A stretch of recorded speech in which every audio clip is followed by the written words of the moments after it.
மலர் தூவி புகழஞ்சலி செலுத்தியுள்ளோம். நேற்றைய தினம் திரு ஸ்டாலின் அவர்கள் தென்காசி மாவட்டத்திற்கு சென்று ஒரு அரசு நிகழ்ச்சியில் கலந்து கொண்டு பேசுகின்ற பொழுது எடப்பாடி பழனிசாமி விரக்தியின் உச்சத்தில் இருக்கின்றார், தினந்தோறும் ஏதாவது ஒரு பொய்யான அறிக்கையை ஊடகத்தின் வாயிலாக பத்திரிகையின் வாயிலாக வெளியிட்டுக் கொண்டிருக்கின்றார் என்ற ஒரு கருத்தை சொல்லியிருக்கின்றார். அதுவும் தினந்தோறும் அவதூறு கருத்துக்களை எடப்பாடி பழனிசாமி கூறி வருகிறார் என்ற ஒரு கருத்தை சொல்லியிருக்கின்றார். என்ன அவதூறு கருத்து என்று இதுவரை எனக்கு தெரியவில்லை.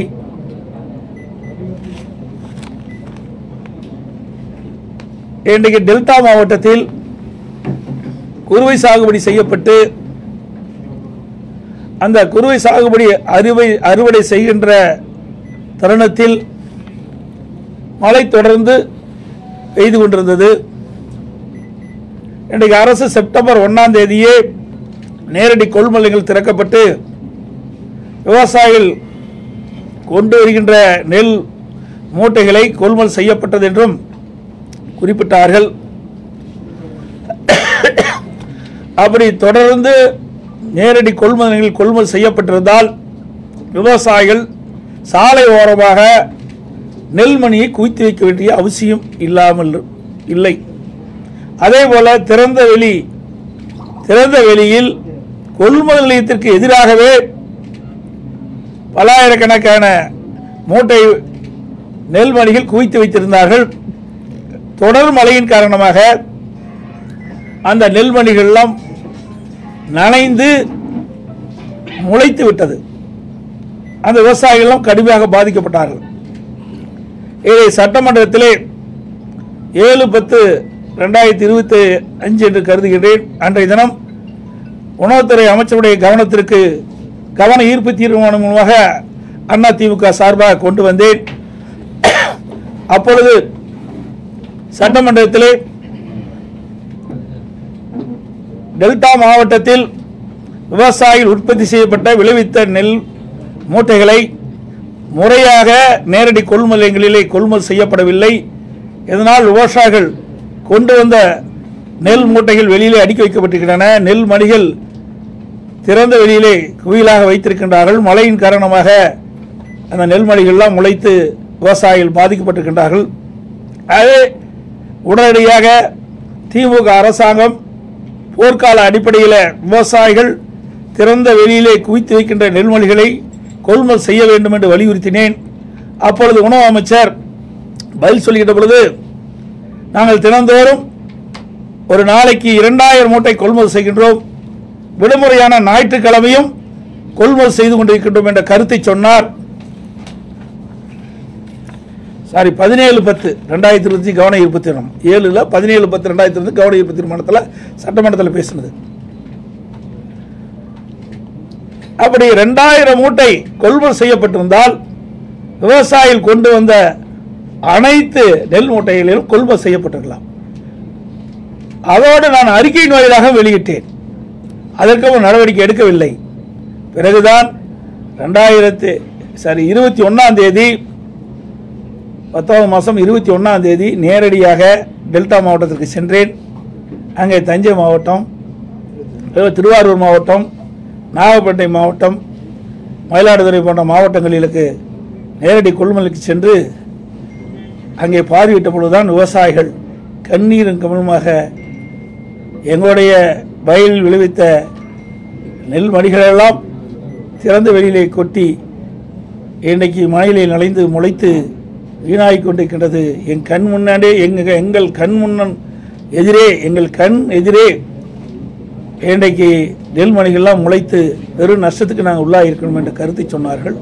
அப்பொழுது நான் அவரிடத்தில் கேட்டேன், எவ்வளவு நாட்களாக நேரடி கொள்முதலத்திலே கொள்முதல் செய்யவில்லை என்று கேட்கின்ற பொழுது சுமார் 15 நாட்களாக நேரடி கொள்முதல் நிலையங்களில் கொள்முதல் செய்யப்படவில்லை.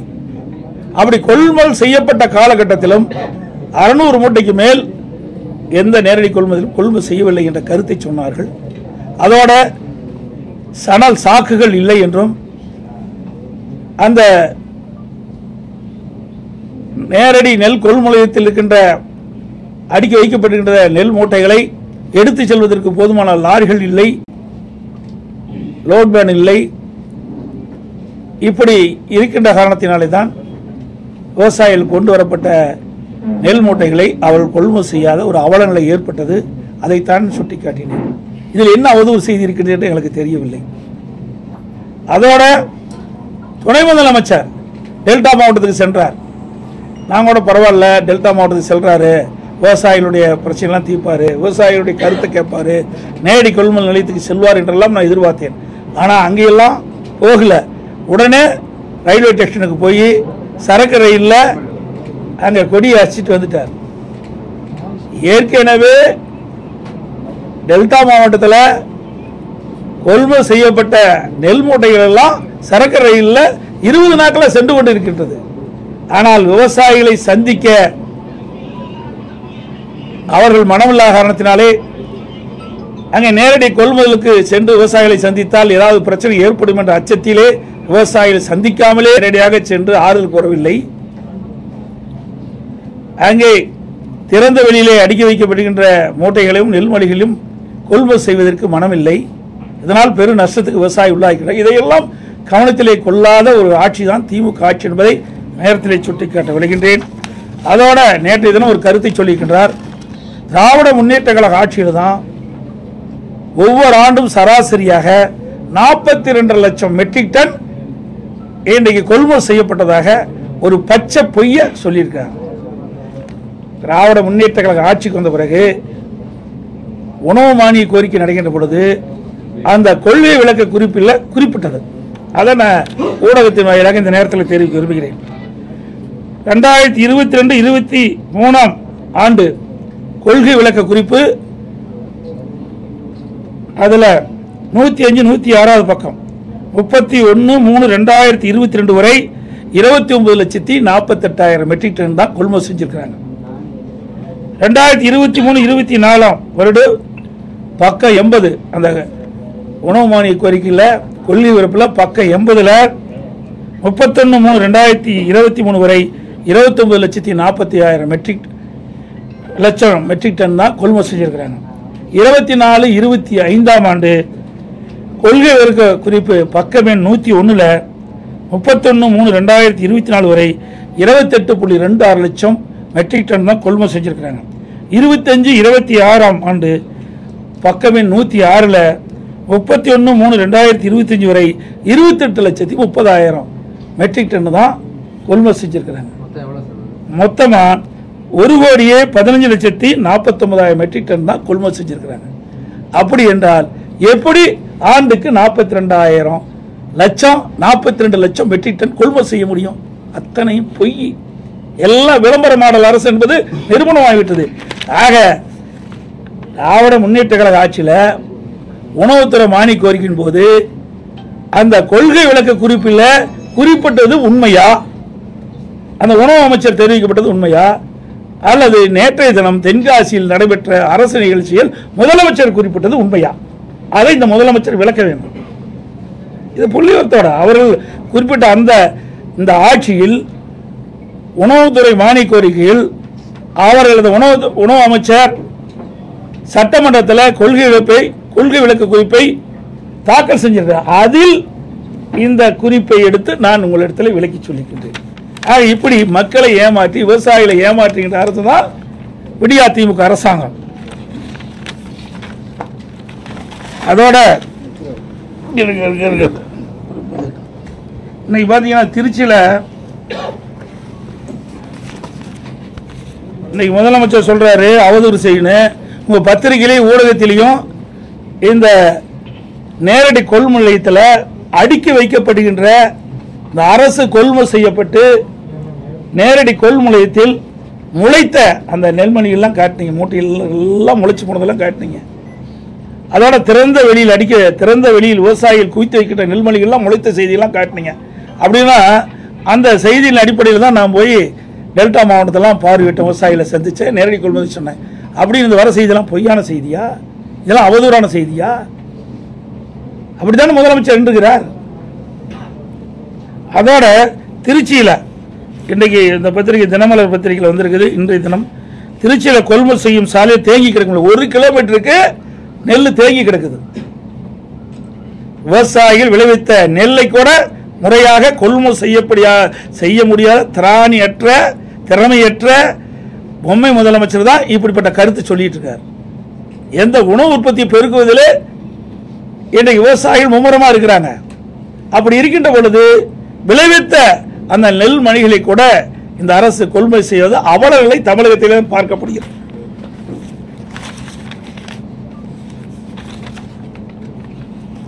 அதோட பள்ளிக்கரணை சதுப்பு நிலக்காடு உங்களுக்கு நல்லா தெரியும். ஏற்கனவே என்கோச்சிலிருந்து உயர்நீதிமன்றத்து வரைக்கும் இதெல்லாம் வழக்கு போயிட்டு வந்திருக்குது. இன்றைக்கு அதிமுக ஆட்சி இருக்கின்ற பொழுது அந்த சதுப்பு நிலையெல்லாம் பாதுகாக்கப்பட்டது. அதற்காக அம்மா அரசு இருக்கும்போது மத்திய அரசின் நிதியுடன் 165.68 கோடி செலவில் தேசிய பருவநிலை மாற்ற தழுவல் நிதி national adaptation fund for climate change அதுக்காக கொடுத்து அதெல்லாம் பாதுகாத்தோம் அதிமுக ஆட்சியில். பள்ளிக்கரணை சுற்றுச்சூழல் மீட்பு திட்டத்தில் 2018-19 செயல்படுத்த ஒப்புதல் வழங்கி சதுப்பு நிலம் பாதுகாக்கப்பட நடவடிக்கை எடுக்கப்பட்டது. பள்ளிக்கரணை சதுப்பு நிலமெல்லாம் அதிமுக ஆட்சியில் பாதுகாத்தது.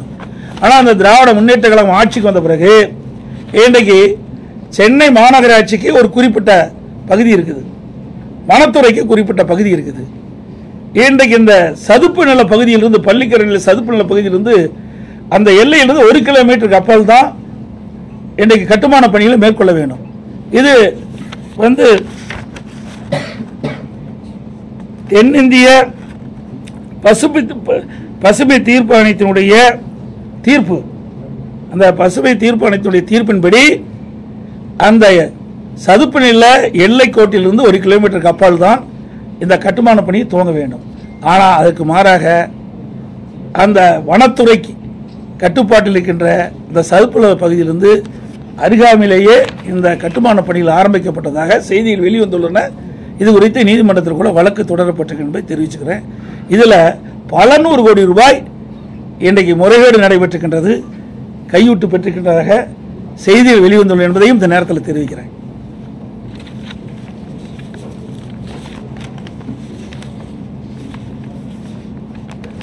அப்புறம் இன்னொன்று, சார் என்றாலே திமுகவுக்கு அலர்ஜி.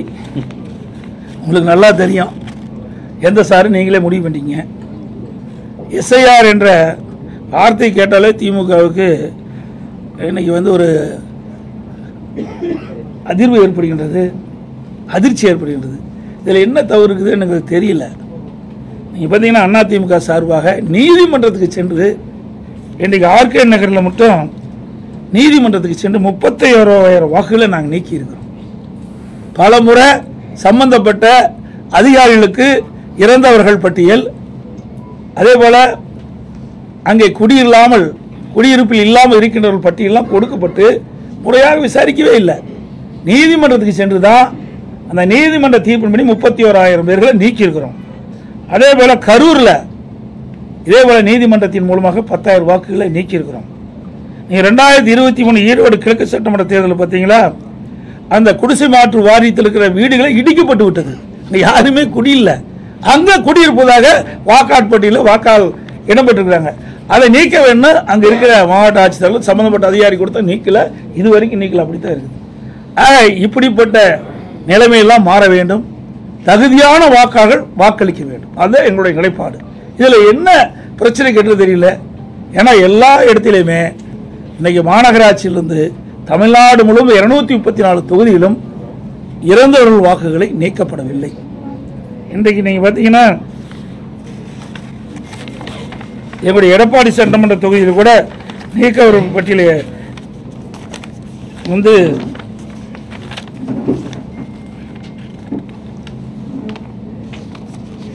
இறந்தவர்கள், அதெல்லாம் அங்கிருந்து வசிக்காதவர்கள், அதெல்லாம் நாங்கள் பட்டியலிட்டு கொடுத்துருக்குறோம். சுமார் 8,000 பேர் அது இருப்பதாக நாங்கள் எங்களுடைய PLA2 நிர்வாகிகள் கணக்கெடுத்து கொடுத்துருக்குறாங்க.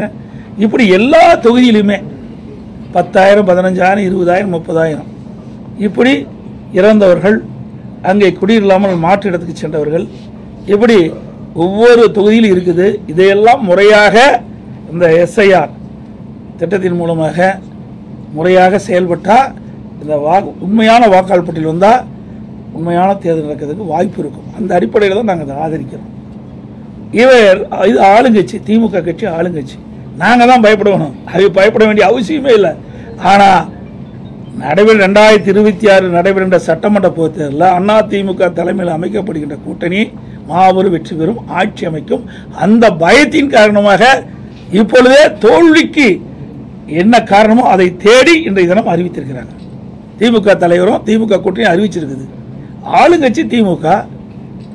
இது யார் போய் இதெல்லாம் போய் ஒவ்வொரு வீடாக போய் இந்த வாக்காளர்களை சந்தித்து எது உண்மையான வாக்காளர்கள், எது தவறாக இருக்கின்றது, யார் இறந்தவர்கள் என்ற பட்டியலெல்லாம் கணக்கிடுவது மாநில அரசுக்கு உட்பட்ட அதிகாரிகள் இருக்கிறாங்க. இப்போ தேர்தல் அதிகாரியுடைய கட்டுப்பாட்டில் இருப்பாங்க. மீண்டும் மாநில அரசாங்கத்துக்கு வந்து விடுவாங்க.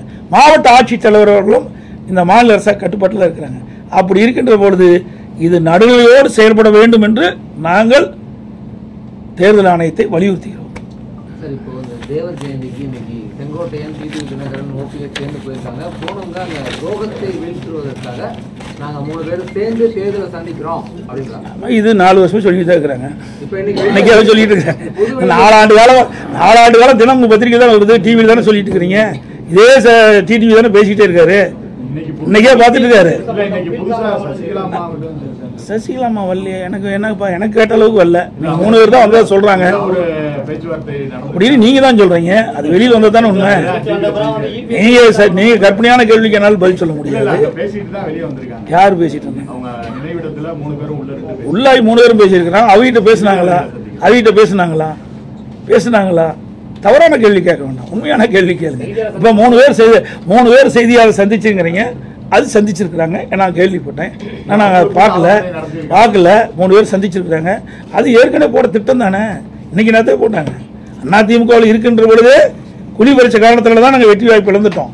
இப்படிப்பட்ட துரோகிகள் அதிமுகவில் இருந்த காரணத்தினால தான் எங்களை 2021 ஆட்சிக்கு வர முடியல. புரியுதுங்களா? இப்போ 2 நாளைக்கு முந்தைய என்ன சொன்னார் ஓபிஎஸ்? இவரே அதிமுக கட்சிக்கார், இவரே ஒருங்கிணைக்கின்றவர். உண்மையான அனைத்து இந்திய அண்ணா திராவிட முன்னேற்ற கழகத்தை மனசுலேருந்து இந்த வார்த்தை வராது. 2 நாளைக்கு முந்தி சொன்னார்ல, திமுக ஆட்சிக்கு வரும்னு சொன்னார். இவர் எப்படி போய் ஒன்றாக இணைய முடியும்? இதெல்லாம் திமுக பிடிஎம் இருந்து செயல்படும். அதிமுக உண்மையான அம்மா தொண்டர்கள்லாம் ஒன்றிணையலாட்டினா திமுக வந்துரும் அப்படின்னு தான் சொன்னேன். திமுக வந்துரும் நான் சொல்லல. நீங்க தாங்க பத்திரிகையில போட்டீங்க. அப்புறம் பத்திரிகை செய்தி அதெல்லாம் நீங்க மாத்தி பேசக்கூடாது. உங்க பத்திரிகை செய்தி நான் வச்சிருக்கிறேன், கையிலேயே எல்லாம் வச்சிருக்கிறேன். பத்திரிகை செய்தி, ஊடக செய்தி, அவர் என்ன பேசினாலும் எங்களுக்கு வந்திருக்கு. அதன் அடிப்படையில் தான் நான் அந்த கருத்தை சொல்றேன். அதெல்லாம் இன்னைக்கு தயக்கம்ல இல்லையா? இனிமேல் தானே இருக்கும். ஏற்கனவே நாங்கள் பதவியெல்லாம் பாருங்க.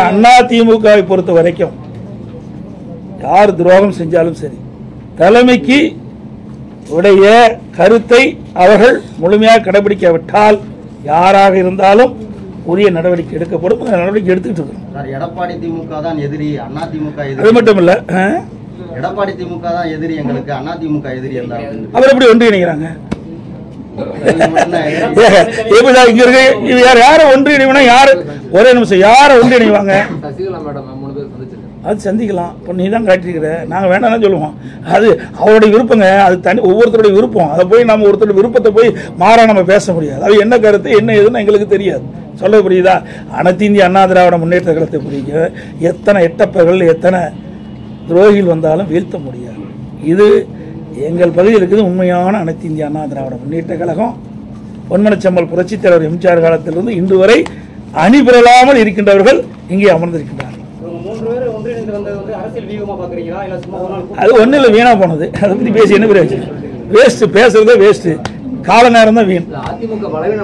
எதுக்கு பலவீனம் ஆகுது? எப்படி பலவீனம் ஆகுது? யாரு நீங்க சொல்லலாம் சவுத்தில் பலவீனம் யாரு சொன்னது? அதெல்லாம் நீங்களா ஒரு கற்பனை கண்டி பேசாதீங்க. மக்களுடைய மனது தான், மக்கள் தான். ஊடக நம்பர்களும் பத்திரிகை நம்பர்களும் இதே தூவம் போடிட்டே இருக்கிறீங்க. அதிமுக பலவனம் சார். அதுக்கு முந்தி 10 ஆண்டு திமுக இருந்தப்ப என்ன பண்ணீங்க சார்?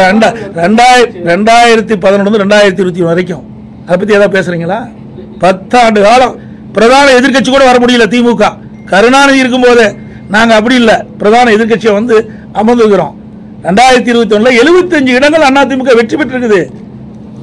அப்படி இருக்கும்போது வேணுமெனே திட்டமிட்டு அவ்வளவு செய்தி நீங்க பரப்பிட்டு இருக்கிறீங்க. அதுதான் ஏன் திமுக 2011 எங்க வந்தது? எத்தனை தேர்தலில் தோல்வி விட்டுறாங்க? அதை பத்தி ஏதாவது ஊடகம் ஏதாவது விவாதிக்கிறீங்களா? பத்திரிகை ஏதாவது போடுறீங்களா?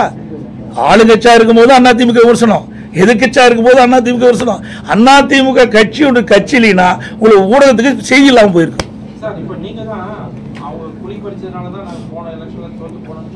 ஆமா ஆமாங்க, அப்படி இருந்திருக்கிறாங்க. அப்படி இருக்காரு தானே? ஆமாங்க, அப்படி இருக்காரு தானே? சொங்காட்டையெல்லாம் அப்படி இருக்காரு தானே அங்க ஜெயிக்க முடியல. அந்தியூர்ல ஏன் ஜெயிக்க முடியல? அதெல்லாம் அதிமுக கோட்டைங்க சேவலே ஜெயிச்சது. அதிமுக இரண்டாக பிரிகின்ற பொழுது மாண்பு அம்மா தலைமையில் நாங்கள் சேவல் சின்னத்தில் போட்டிட்டோம். நான் அப்போ ஜெயிச்சேன். அப்போ அதிமுக சார்பா பெரியசாமி என்ற ஒரு எம்எல்ஏ வெற்றி பெற்றார். தனியா இருக்கும்போது அப்படிப்பட்டதில் 1020 ஓட்டில் தோத்தோம். ஆக இப்படிப்பட்ட உள்கொட்டு வேலை செய்கிற காரணத்தினால தான் அதிமுக 2020 ஆட்சி பிடிக்க முடியாத ஒரு சூழ்நிலை ஏற்பட்டது. இன்றைக்கு எல்லாம் தெளிவுபடுத்தி விட்டான். பயிர் செழித்து வர வேண்டும், அதில் இருக்கிற களைகளை எடுக்க வேண்டும். களைகள் எடுக்கப்பட்டது, பயிர் செழித்து வளரும், நல்ல விளைச்சல் கொடுக்கும். அதிமுக அடுத்த ஆட்சி அமைக்கும். சார் நீங்க அதெல்லாம் ஏன் சார் கேட்கல சார்? அதெல்லாம் உட்கட்சி, அதெல்லாம் வரும். எந்த நேரத்தில் எப்படி வருமோ அது வரும். எந்த கேள்வியோ அதை கேள்வி இப்படி நீக்க முடியுமா, பண்ண முடியுமா, அதெல்லாம் டைரக்டா கொடுக்க முடியாது. ஒரு கட்சி எப்படி முறையா செயல்படுமோ அது முறையா செயல்படும்.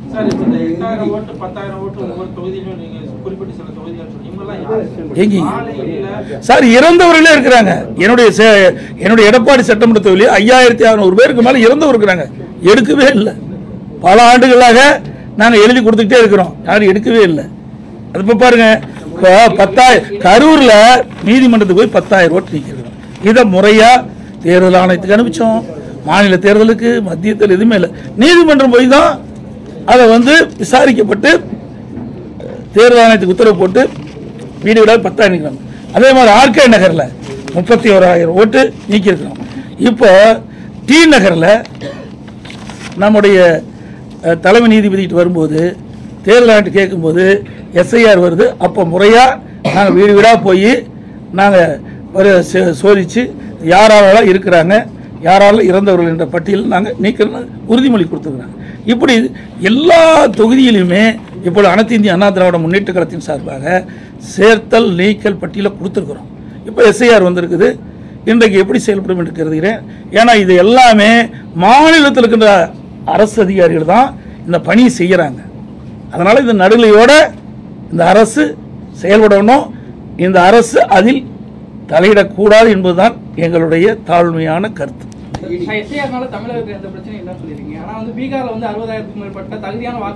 அது பீகாரை பத்தி எனக்கு தெரியாது சார். தமிழ்நாட்டை பத்தி கேளுங்க. நான் தமிழ்நாட்டில் வச்சுக்கிறேன் சார். அங்க நேர்மை நீங்க எப்படி தப்புன்னு கண்டுபிடிச்சீங்க? தப்புன்னு கண்டுபிடிச்சா நீதிமன்றத்துக்கு போனாங்கல்ல, ஏன் நீதிமன்றம் சொல்லல? நீதிமன்றத்தில் வழக்கு போட்டாங்கல்ல, வழக்கில் நீதிமன்றம் உச்ச நீதிமன்றம் ஏதாவது சொல்லி இருக்கணும்ல. இது தவறான கருத்து. நான் தமிழ்நாட்டில் இருக்கிற நடக்கின்ற சம்பவத்தை பற்றி தான் நான் சொல்றேன்.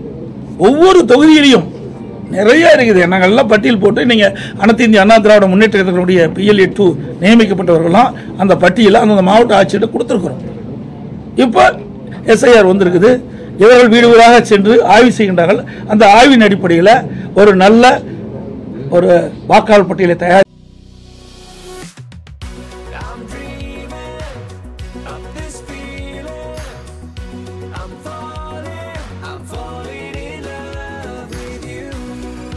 Dubai. Ready for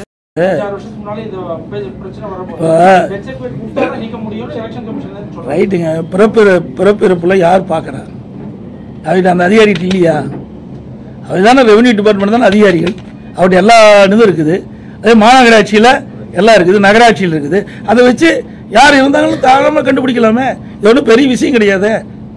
என்ன ஒரு இதில் ஒரு 1000 ஓட்டு 1200 ஓட்டு இருக்குது. இப்போ தேர்தல் நடக்கும்போது ஸ்லிப் கொடுக்க போகிறாங்க. 3 நாளில் ஸ்லிப் கொடுத்துட்றாங்க நேரடியாக வாக்காளர் பார்த்து. அப்போ SIRல கிட்ட நீ ஒரு 10 நாள் எடுத்துங்க, நேரடியாக போங்க, விசாரிங்க, அதில் என்ன பிரச்சனை பாருங்கள். இதை உண்மையான வாக்காளர் பட்டியலாம் தயாரிக்க சொல்கிறோம். இது ஆளுங்கட்சி வேணுமென்றே திட்டமிட்டு ஒரு தவறான கருத்தை பரப்பி வராங்க. அந்த கூட்டணி கட்சியெல்லாம் சால்ரா போடுது. இதில் என்ன இருக்குதுன்னு எனக்கு ஒன்றும் புரியல. நீங்க எதா இருந்தா சொல்லுங்க, நாங்களும் அதை கவனத்தில் எடுத்துக்கிறோம். அமைச்சர் கே என் நேரு நகராட்சி நிர்வாகத்தில் வந்து ஒரு 25 லட்சம் ரூபாய்க்கு மேல ஊழல் பண்ணிட்டாருன்னா இடி ஒரு கேஸ் போட்டுட்டாங்க. ஆமா, உண்மையான அரசாங்கமா இருந்தா, நேர்மையான அரசாங்கமா இருந்தா இடி கொடுப்பதை அதை ஆய்வு செய்து அவர் மீது வழக்கு பதிவு செய்யணும். ஆனா இந்த அரசாங்கத்தில் அது கிடையாது. எதிர்கட்சி மீது வழக்கு போடுவாங்க. ஏன்னா என் மீது கூட வழக்கு போட்டாங்க. என்ன வழக்கு? டெண்டர் கேன்சல் ஆயிட்டுது, அந்த நிதியும் கேன்சல் ஆயிட்டுது, அதுல 400 கோடி ஊழல். எப்படி வழக்கு? டெண்டர் கேன்சல்டு, உலக வங்கி டெண்டர், அந்த உலக வங்கி நிதியும் கேன்சல் பண்ணிடுது. மீண்டும் மாநில அரசு அந்த ரெண்டா பிரிச்சு டெண்டர் விடுறாங்க. அது 2 பேர் வேற ஒருத்தர் 2 பேர் எடுக்கிறாங்க. ஆக முதல் டெண்டர் விட்டுறாங்க பார்த்தீங்களா, அதுல 400 கோடி ஊழல். இப்படிப்பட்ட அரசாங்கம் தான் இந்த அரசாங்கம். இந்த அரசாங்கத்தில் நேர்மை பார்க்க முடியுமா? ஆக இல்லைன்னா வழக்கு யாராச்சும் போடுவாங்க. யாராவது வழக்கு போட்டாங்களா நீதிமன்றம் விசாரிக்கும். அப்ப நீதிமன்றம் விசாரிக்கின்ற பொழுது உண்மை வெளியே வரும். இன்னைக்கு இடி வந்து நேர்மையாக தான் கேட்டுருக்காங்க. இப்படி என்னென்ன முறைகேடு நடந்திருக்குது. பத்திரிகை செய்தி தான், ஊடகத்திலையும் பத்திரிகை வந்த செய்தி வச்சு தான் நான் சொல்றேன். வலைதளையில் வந்த செய்தி இப்படி இடி வந்து நாங்கள் இடி ரெய்டு மேற்கொள்கின்ற பொழுது இதில் என்னென்ன ஆவணங்கள் கிடைக்கப்பட்டது, ஆவணங்கள் அடிப்படையில் இப்படி அந்த பணியாளர் நியமிப்பதில் இது முறையாக நடைபெற்றா தெரியுது. இதன் மீது வழக்கு தொடர்ந்து அனுப்பிச்சிருக்கிறாங்க. அப்புறம் அரசாங்கம் என்ன நடவடிக்கைன்னு பொறுத்து. மாநகராட்சியிலையும் பெரிய ஊழல் நடந்து இன்னும் மேயர் கூட தேர்ந்தெடுக்க முடியாமல். ஆமாம், இங்கே மட்டும் ஊழல் இல்லைங்க, திண்டுக்கல்லையும் ஊழல் நடந்தது. அங்கேயும் 4.5 கோடி ஊழல் நடந்தது. அதிகாரி தான் அரசு பண்ணி உள்ள வச்சிருக்கிறாங்க.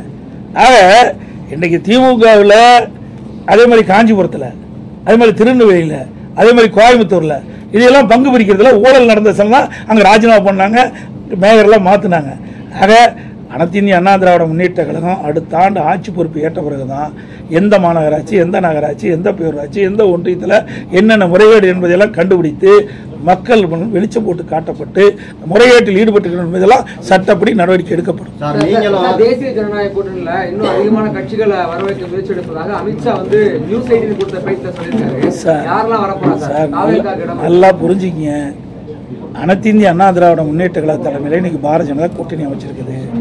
இன்றைக்கு ஒவ்வொரு முறையும் தேர்தல் வருகின்ற 2019 நாடாளுமன்ற தேர்தல் அப்ப ஒரு மாதத்துக்கு முன்பு தான் நாங்கள் கூட்டணி அமைச்சோம். 2021 சட்டமன்ற தேர்தல் அப்பொழுதும் தேர்தலுக்கு முன்பு ஒரு மாதத்துக்கு முன்பு தான் கூட்டணி அமைச்சோம். 2024 அப்பொழுதும் தேர்தல் அறிவிக்கப்பட்ட பிறகுதான் நாங்கள் தேமுதிக கூட்டணி. இப்படி அனைத்து இந்திய அண்ணா திராவிட முன்னேற்ற கழகத்தை பொறுத்த வரைக்கும் தேர்தல் அது வந்தாங்க அமைச்சோம். இருந்தாலும் இன்னும் அந்தந்த கட்சிகள் சுயமாக சுதந்திரமாக செயல்பட்டுக் கொண்டிருக்கின்றது. ஒரு கூட்டணி அமைக்கப்பட்டு விட்டால் அந்த கூட்டணியினுடைய நிலையில் தான் அவர்களும் செல்ல முடியும். கூட்டணியினுடைய கொள்கையின் அடிப்படையில் செயல்படுத்த முடியும். ஆக தனியாக அந்த கட்சி எது செயல்படுத்த முடியாது, எந்த கருத்தையும் சொல்ல முடியாது. இப்போ அப்படித்தானே திமுக தலைமையில் இந்த கூட்டணி கட்சி எல்லாம் ஏதாவது வாய் திறந்திருக்குதா? டெல்டா மாவட்டத்தில் இவ்வளவு நெல் பாதிப்புட்டாக இருக்குது. அதில் ஏதாவது வாய் திறந்து பேசினாங்களா? ஏதாவது போராட்டம் நடத்தினாங்களா? முடியாது. ஏன்னா கூட்டணியில் அங்கம் வச்சுட்டாங்க. தேர்தல் உரிய காலத்தில் வர இருக்குது. இப்படி சொன்னால் வாக்கு பாய்ச்சிடும். அதனால அனைத்து இந்திய அண்ணா திராவிட முன்னேற்ற கழகத்தை பொறுத்த வரைக்கும் தேர்தல் வருகின்ற காலகட்டத்தில் நாங்கள் கூட்டணி அமைப்போம். அதில் எந்த மாற்று கருத்தும் கிடையாது. நீங்கள் என்ன எண்ணுகின்றீர்களோ நிச்சயமாக நடக்கும். இப்பொழுதும் சொல்கின்றேன், 2026 சட்டமன்ற தேர்தலில் அனைத்து இந்திய அண்ணா திராவிட முன்னேற்ற கழக தலைமையில் அமைக்கப்பட்ட கூட்டணி பெரும்பான்மையான இடங்களிலே வெற்றி பெறும். அண்ணா திமுக தனி பெரும்பான்மையோடு ஆட்சி அமைக்கும். நன்றி, வணக்கம். அதாவது நாங்களாம் நீங்க தான் தவறான செய்தி வெளியிட்டு இருக்கிறீங்க. இது ஊடக நபர்களும் பத்திரிகை இந்த நேரத்தில் கேட்கிறேன். அனைத்து இந்திய அண்ணா திராவிட முன்னேற்ற கழகம் தாவேகாவோட கூட்டணி நாங்கள் பேச்சுவார்த்தை இதுவரைக்கும் நடத்தல. அதே மாதிரி தாவேகா அண்ணா திமுக கட்சியோட கூட்டணி பேச்சுவார்த்தை நடத்தல. நீங்களா ஒரு யோகத்தை பண்ணிக்கிட்டு, நீங்களா ஒரு கற்பனை பண்ணிக்கிட்டு நீங்க வந்து செய்தி வெளியிட்டீங்களா? பொறுப்பு நாங்கள் அல்ல. அதோட ஒரு இடத்துல இன்றைக்கு 2-3 இடத்துல பார்த்தோம். கரூர் சம்பவத்துக்கு பிறகு 2-3 இடத்துல இன்றைக்கு தாவேகா கட்சி சேர்ந்த அந்த தொண்டர்கள் எங்கள் கூட்டத்தில் கொடியை பிடிச்சாங்க. அப்போ நம்ம ஆரவாரமாக இருந்தாங்க. குமராவளையம் சட்டமன்ற தொகுதியிலிருந்து எழுச்சி பயணம் போட்டிருந்தேன். அப்பொழுது சொன்னேன், தொண்டர்கள் அங்கே பிள்ளையார் சொல்லி போட்டுட்டான்னு சொன்னேன். அதை நீங்கள் பெருசாக பேசிக்கிட்டே இருக்கிறீங்க. ஆக அவர்களுடைய கட்சி கொடி தான் காட்டினாங்க. நல்லா புரிஞ்சுங்க, வேற கட்சி கொடி காட்டல. அப்பவும் அவர் கட்சிகளாக இருக்கிறாங்க. ஆக அந்தந்த கட்சி தலைவர் எடுக்கிற முடிவுதான ஒழிய நாங்கள் இதுவரை நாங்களும் அவரோடு பேச்சுவார்த்தை நடத்தலை, தாவாக்கோட பேச்சுவார்த்தை, தாவாக கட்சியும் அதிமுக பேச்சுவார்த்தை நடத்தவில்லை என்பதை நேரத்தில் தெரிவிச்சு. ஆமா, தொண்டர் தான் ஏங்க, அப்படி கிடையாது. தொண்டர் வந்து ஏங்க உங்க வீட்டுல ஒரு விருந்தாளி வராங்க, விருந்தாளி வந்து என்ன சொல்லுவீங்க? போப்ப வெளியின்னு சொல்லுவீங்களா? என்னங்க இது? ஒரு மனிதாபிமானம் வேண்டாம். ஒரு கட்சியில் இருக்கிற ஒரு தொண்டை வந்து எங்க கூட்டத்தில் கலந்துட்டு கொடியாட்டுறாங்க. அப்ப இதுல என்ன தவறு? சுண்டலை பத்தி தான் சொன்னேன். அங்க வந்து கொடியாட்டி தொண்டர் வந்து அங்க வந்து தொண்டர்கள் வந்து பிள்ளையார் சொல்லி போட்டுருக்கான்னு சொன்னேன். இதுல என்ன தவறு இருக்குது? யாரு எதுக்கு உழ வைக்கிறதுக்கா? ஏற்கனவே நாங்க படுறது ரொம்ப பத்தலையா? இப்படிப்பட்ட நிலைமைக்கு அவைதான காரணம். ரைட். அனைத்து கூட பத்திரிகை நன்றி, வணக்கம்.